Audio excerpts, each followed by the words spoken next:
तो welcome back guys to your very own channel GST with Kaustav. ये जो lectures है ये जनवरी 2021 अटेम्प्ट के लिए these lectures are relevant. These are all amended lectures. So जो भी बच्चे जैन अटेम्प्ट में अपीयर करने जा रहे हैं उनके लिए ये लेक्चर रेलिवेंट है and for May attempt guys also. तो continuing with the examination revisionary videos. तो चलो गाइस स्टार्ट करते हैं। यहाँ पे हम लोग ने एग्जामिनेशन का चैप्टर हम लोग कर रहे थे, तो उसमें एग्रीकल्चरल पार्ट में हम लोग रुक गए थे। Let's start with the agricultural thing. तो अभी एग्रीकल्चरल एक्टिविटीज़ में एग्जामिनेशन कैसे होता है वो देखते हैं। एक तो specified services with respect to agriculture और एग्रीकल्चरल प्रोड्यूस। अभी एग्रीकल्चर किसको बोलेंगे? सी गाइज, ये डेफिनेशन आपको ना रटना बिल्कुल भी नहीं है। एक तो कल्टीवेशन ऑफ प्लांट। सी अब सबको पता है एग्रीकल्चरल एक्टिविटीज़ में क्या क्या आता है। These things are known to all in advance. Cultivation of plant, rearing of animals, not being horse racing, मतलब घोड़ों को छोड़ के बाकी मतलब रेस हॉर्सेस को छोड़ के बाकी सारा एनिमल्स यहाँ पे अलाउड है for the purpose of F का क्या मतलब है? Food, fibre, fuel and raw material. ये यहाँ पे आप लोगों को थोड़ा सा याद रखना होगा, not that much tough. 3F का मतलब है फ्यूल, फूड, फाइबर और RM का तो मतलब आपको पता ही है, दैट इज रॉ मटेरियल। फिर यहाँ पे देखो एग्रीकल्चरल प्रोड्यूस के अंदर एक तो शुगर केन आता है, मस्टर्ड आता है जो सरसों है, cotton, paddy, but not equal to not rice. Rice ये कैटेगरी में फॉल नहीं करता है, बिकॉज राइस जब पैडी से राइस बनता है वो उसका जो एसेंशियल कैरेक्टरिस्टिक है एज अ एग्रीकल्चरल प्रोड्यूस वो खो देता है। तो दूसरा है warehousing of agricultural produce, ये भी एग्जाम कैटेगरी में आता है। तीसरा है warehousing of minor forest produces, that is टेंडुलिप्स जो बीड़ी पत्ता है, हनी, बैम्बू, वैक्स एट्सेट्रा। अभी ये जो यहाँ पे स्पेसिफाइड सर्विसेज है ना, ये सर्विसेज में कौन कौन सा आता है? एक तो कल्टीवेशन, फिर bulk packaging, supply of farm labour, renting of agricultural land for agricultural renting of agricultural land for agricultural purpose. फिर उसके बाद not being stud farm. Stud farm का मतलब है हॉर्सेस का जो फर्म है वो नहीं होना चाहिए, मेला नहीं होना चाहिए। तो मेला वेला के चक्कर में आप लोगों ने कुछ रेंट वेंट में दे दिया होगा, तो that will definitely not going to be classified under exempt category. फिर transport of agricultural produce, fumigation in warehouse of agricultural produce, commission of paddy not equal to rice। यहाँ पे एक चीज़ याद रखना, ये जो नॉट इक्वल टू राइस का symbol है ना, this is very important. Rice होगा तो वो ये एग्जामिनेशन में नहीं आएगा। फिर उसके बाद जो राइस है, राइस के केस में एक यात्रा है। फर्स्ट पॉइंट में cultivation of paddy related services, जो मतलब जो कल्टीवेशन प्रोसेस है ना वो एग्जेम्प्ट होगा। फिर पैडी टू राइस वाला जो कन्वर्जन है that will be covered under job work services, that is always taxable, this will always be taxable. फिर उसके बाद transport of rices that is also exempt. फिर loading, unloading, warehousing, packaging of rices this is also exempt. तो यहाँ पे एक ही taxable चीज़ है, that is ये जो जॉब वर्क वाली चीज़ है ना, conversion of paddy to rice, this is only taxable here. इसको स्पेसिफिकली याद रखने का है आप लोगों को, बिकॉज कई बार एग्ज़ाम में यहाँ से एग्जामिनर को बड़ा प्यारा है ये चीज़, ये पूछ लेते हैं। ठीक है, ये जो पैडी टू राइस कन्वर्जन है ये job work, this is taxable only. फिर transmission, distribution of electricity to dwellers is exempt. अभी जो इलेक्ट्रिसिटी कंपनीज है ना वो लोग कुछ एंसिलियरी रिलेटेड सर्विसेज भी देते हैं। एंसिलियरी का यहाँ पे ये मतलब है रिलेटेड सर्विस भी प्रोवाइड करके चलते हैं। उसमें क्या क्या आता है, application fees, meter fees, rent of meters etcetera, these are all taxable services. फिर आगे intermediate production process, that is the job work with respect to cultivation and rearing of animals not equals to horse rearing. Specifically याद रखना है horse rearing कहीं पे exempt नहीं है। For the purpose of food, fibre, fuel, raw material is exempt. ये अपना 6 number का था। देखो एग्रीकल्चरल प्रोड्यूस, जॉब वर्क उसमें लगा, अगर वो एग्रीकल्चरल प्रोड्यूस यहाँ पे था, जॉब वर्क प्रोसेस उसमें अप्लाई हुआ, फिर वो एग्रीकल्चरल प्रोड्यूस ही बन के निकला जो एंड प्रोडक्ट है, तब वो चीज़ एग्जाम्प्ट में आएगा। If the end product is not an agricultural produce that is always taxable. And अपना एग्जाम्पल में ये राइस है, यहाँ पे पैडी से राइस आता है एंड राइस में उसका एसेंशियल कैरेक्टरिस्टिक जो था ना वो नहीं रहता है।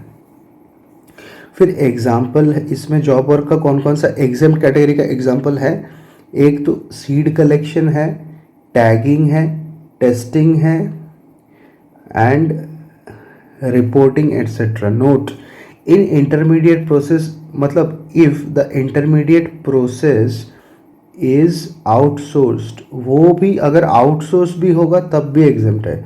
मतलब अगर यहाँ पे वो इंटरमीडिएट प्रोसेस आउटसोर्स भी किया गया है ना वो तब भी एग्जेम्प्ट होगा, आउटसोर्सिंग से उसको कोई अलग से इम्पैक्ट नहीं होगा। फिर pre conditioning, pre cooling, ripening, waxing, labelling, retail packaging of vegetables या फिर फ्रूट्स इज आउट्स, मतलब ये सारा चीज़ कहाँ पे हो रहा है, आउटसाइड द फर्म। मतलब फर्म के बाहर भी अगर ये सारे एक्टिविटीज़ कैरी आउट हो रहा है वो के मतलब अगर कोई बिजनेसमैन ये सब कर रहा है तब भी वो एग्जाम्प्ट कैटेगरी में फॉल होगा। फिर लास्ट पार्ट है इसका, national centre for cold chain development, इसका शॉर्ट फॉर्म है NCCCD। NCCD का भला क्या मतलब है, देखो जो NCCD है दैट स्टैंड्स फॉर नेशनल, अबे ये हाईलाइटर कौन सा था, ये था, हाँ, जो NCCD का था उसका ये मतलब है नेशनल कोल्ड चेन डेवलपमेंट, ये वाला इसका फुल फॉर्म है। ये लोग कौन सा सर्विस देते हैं, कोल्ड चेन नॉलेज डिसमिनेशन का सर्विस देते हैं। मतलब कोल्ड चेन को कैसे मेंटेन करना है वो सर्विस दे रहे हैं to its members, that is cold storages को ये नॉलेज शेयर करते हैं ये लोग। जो NCCDs है ना वो कोल्ड स्टेज ओनर्स को ये सर्विस प्रोवाइड करके चलते हैं, तो ये वाली सर्विस भी एग्जाम कैटेगरी में फॉल करता है।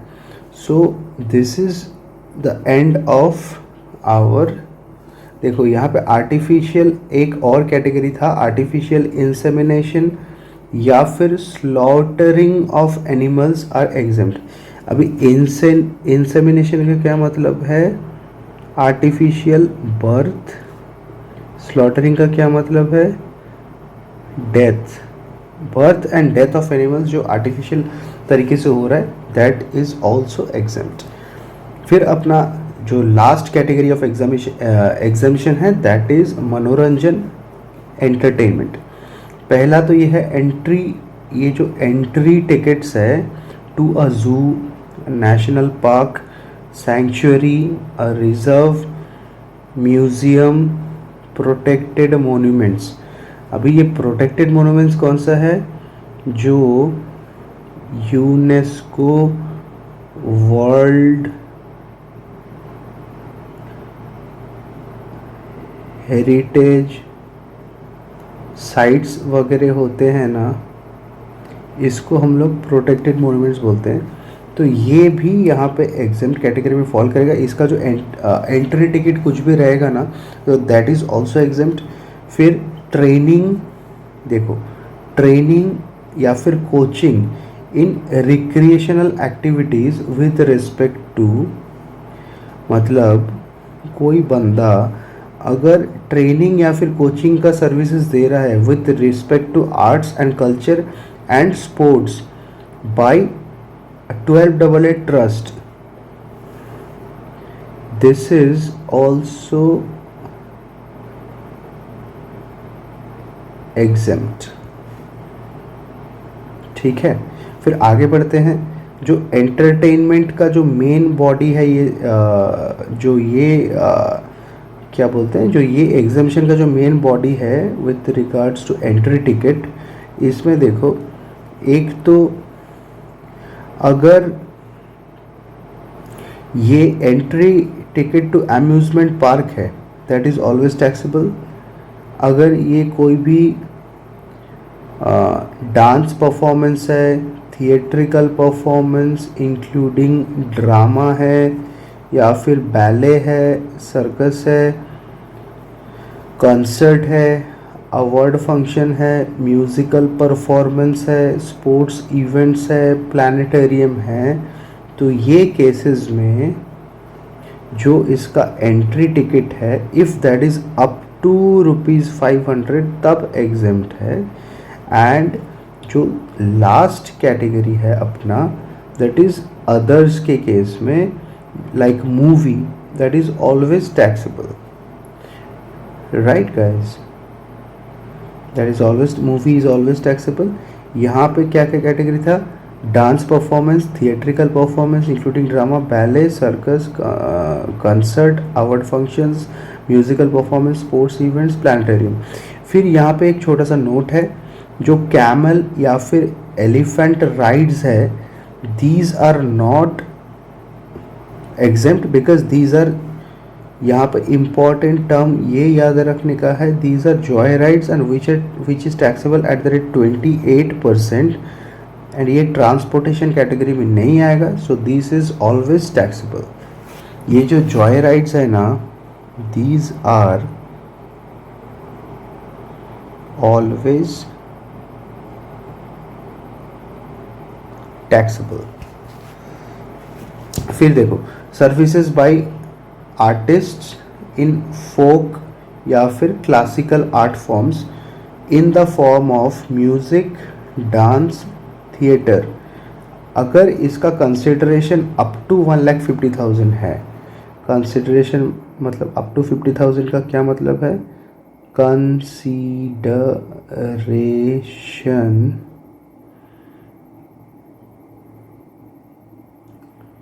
Charged by the artist. जो आर्टिस्ट है अगर उसने जो चार्ज किया that is with in the limit of 1,50,000, तो this will be fall this will be falling under the exempt category. अगर देखो यहाँ पे फोक का क्या मतलब है, फोक का मतलब है इन ग्रुप, फोक का मतलब ये है इन ग्रुप, एंड क्लासिकल का ये मतलब है इन सोलो। क्लासिकल बोले तो सोलो, फोक मतलब इन ग्रुप। ऐसा अगर परफॉर्मेंस कोई भी आर्टिस्ट दे रहा है तो that is exempt. And services by endorsement a brand, endorsement a brand by an artist fully taxable। यहाँ पे कीवर्ड है endorsing a brand, this will be fully taxable। note, जो entry ticket to FIFA event is fully exempt. अगर कोई FIFA event India में conduct हो रहा है तो उसमें जो एंट्री जो टिकट प्राइस है that will always be fully exempt. ये फीफा इवेंट का चक्कर कहाँ से चालू हुआ, जो इंडिया में फीफा का इवेंट कंडक्ट हुआ था वहाँ से चालू हुआ। तो गाइज अपना ये एंटरटेनमेंट वाला सेक्शन हो गया। फिर एक लास्ट छोटा सा पार्ट है जो उतना रेलिवेंट तो है नहीं फॉर एग्जाम पर्पस, फिर भी कवर तो अपने को पूरा करना है। ये सप्लायर है नॉन टैक्सेबल टेरिटरी में, रेसिपिएंट है टैक्सेबल टेरिटरी में। सप्लायर जो है कोई सर्विसेज एक्सपोर्ट कर रहा है तो रेसिपिएंट के लिए ऑब्वियसली इंपोर्ट ऑफ सर्विस है, इसमें नो जीएसटी है। अभी रेसिपिएंट कौन होना चाहिए, एक तो गवर्नमेंट, एक तो रेसिपिएंट, यहाँ पे recipient being government and not equals to other supplier. कोई भी इंडिविजुअल है फॉर पर्सनल यूज़, ट्रस्ट है registered under section 12AA, reserve bank of India है, फॉरेन एम्बेसी है, यूनाइटेड नेशंस है, इंटरनेशनल ऑर्गेनाइजेशन, एसईजेड यूनिट है या फिर डेवलपर है, and recipient located in non taxable territory. तो ये इंपोर्ट ऑफ गुड्स के कैटेगरी में आएगा and this will not be taxable. फिर दूसरा है सप्लायर है टैक्सेबल टेरिटरी में, जो रेसिपिएंट है वो नॉन टैक्सेबल टेरिटरी में है। तो सप्लायर कुछ सर्विसेज एक्सपोर्ट करता है जिसमें जीएसटी चार्ज नहीं होगा। कौन कौन सा केस है, एक तो रेसिपिएंट जब फॉरेन टूरिस्ट है वो रिफंड उसको मिल जाएगा एट द पोर्ट और एयरपोर्ट। जब वो ये जो फॉरेन टूरिस्ट है ना, इफ ही इज और शी इज लीविंग इंडिया, तब उसको रिफंड मिल जाएगा जो जीएसटी यहाँ पे इंडिया में पेड किया है एट एयरपोर्ट और पोर्ट। फिर if the person is deemed distinct person and located at non taxable territory, तो ये भी एग्जेम्प्ट कैटेगरी में फॉल करेगा। एंड अगर नॉन टैक्सेबल टेरिटरी है तो इंटरमीडिएट सर्विसेज है वो यहाँ पे आ जाएगा। बेसिकली इसमें याद इतना रखना है, अगर यहाँ पे सप्लायर नॉन टैक्सेबल टेरिटरी में है एंड रेसिपिएंट टैक्सेबल टेरिटरी में है एंड द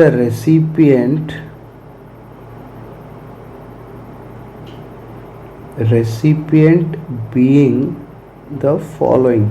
अभी रेसिपिएंट कौन कौन सा है, एक तो गवर्नमेंट है नॉट बीइंग ओइडर सप्लायर, इंडिविजुअल है कोई भी फॉर पर्सनल यूज़, ट्रस्ट है registered under section 12AA, reserve bank of India है, कोई भी एम्बेसी है फॉरेन एम्बेसी, यूनाइटेड नेशंस का कुछ भी है इंटरनेशनल ऑर्गेनाइजेशन है, एसईजेड यूनिट और डेवलपर है, recipient located non taxable territory है, इंपोर्ट ऑफ गुड्स है।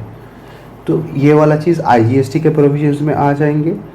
And at the end I would like to give you a brief about all the exemptions.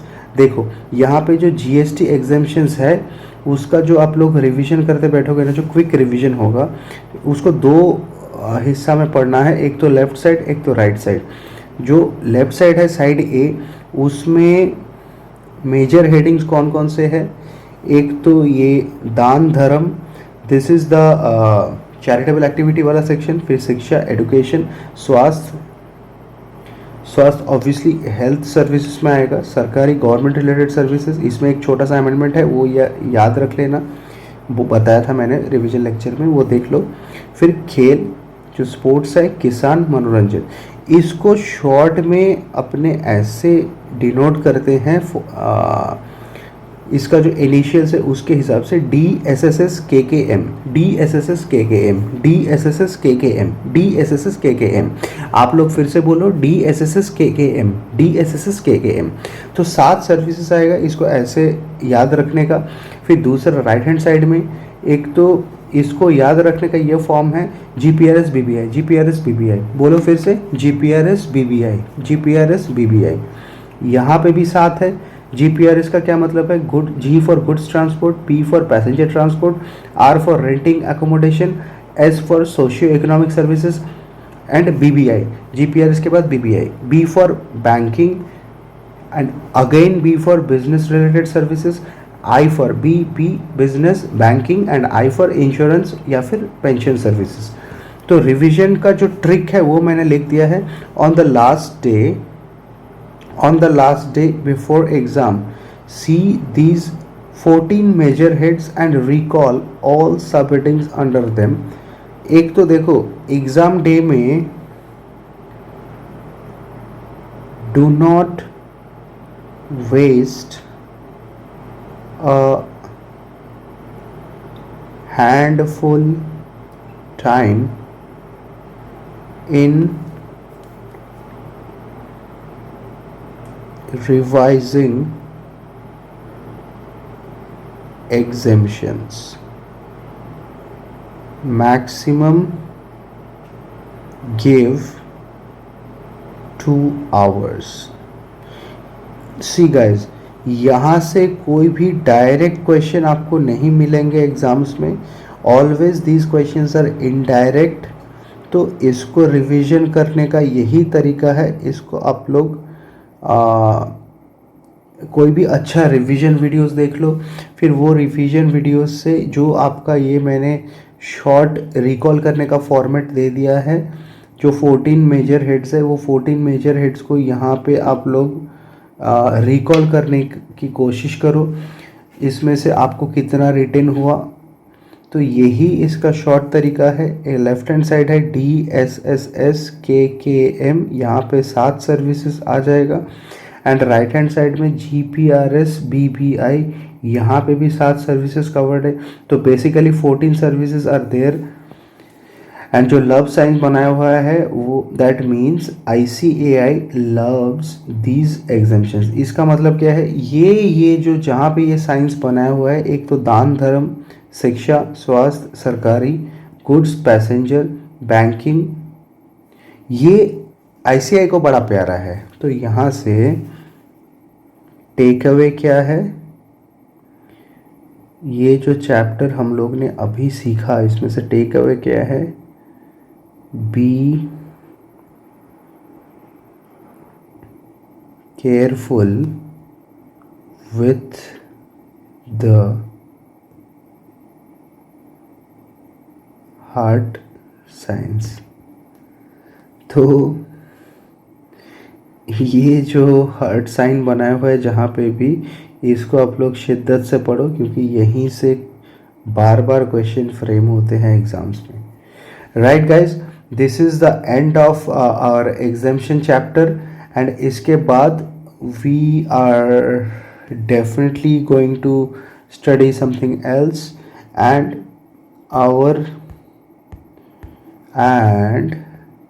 our next chapter will be